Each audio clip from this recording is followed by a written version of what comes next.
संविधानामध्ये जे आहे ते सर्वोच्च न्यायालयाचं महत्त्व अनन्यसाधारण आहे। मला सांगायला पाहिजे की हा हल्ला करणारा जो व्यक्ती आहे तो कुठल्या विचाराचा आहे, मनुवादी कसा आहे, त्या ठिकाणी आपल्या सगळ्यांना माहिती झालेलं आहे। या हल्ल्याच्या माध्यमातून पुन्हा एकदा प्रश्न निर्माण झालाय की आपल्या देशामध्ये जे विष पेरण्याचं सातत्याने काम चालू आहे ते विष जे आहे ते कुठपर्यंत पोहोचलेले आहे। न्याय व्यवस्था जी असते किंवा न्यायालय जे आहे त्या ठिकाणी वाद प्रतिवाद केला जातो, आपलं मत मांडलं जातं आणि देशाची संविधान आणि लोकशाही त्या ठिकाणी टिकवण्याचं काम केलं जातं।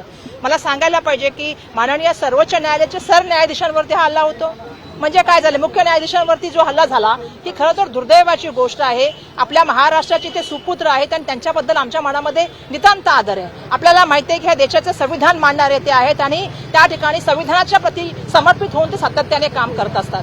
मला या ठिकाणी एक गोष्ट सांगायला पाहिजे की जे लोकांनी हा हल्ला केला दुर्दैवाने चॅनलच्या माध्यमातून त्यांचा इंटरव्ह्यू केला गेला।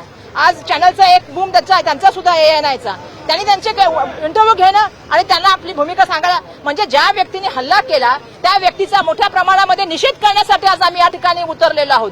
ज्या तऱ्हेने संविधानाला आणि लोकशाहीला जी मंडळी पायदळी दळतायत आणि या एका तऱ्हेने आपण बघतोय की मनुवादाला प्रेरित करताय त्या लोकांचा निषेध करण्यासाठी आम्ही या जमिनीवर उतरलेलो आहोत। आता isakal.com आहे देशातील नंबर 1 ची मराठी न्यूज वेबसाईट।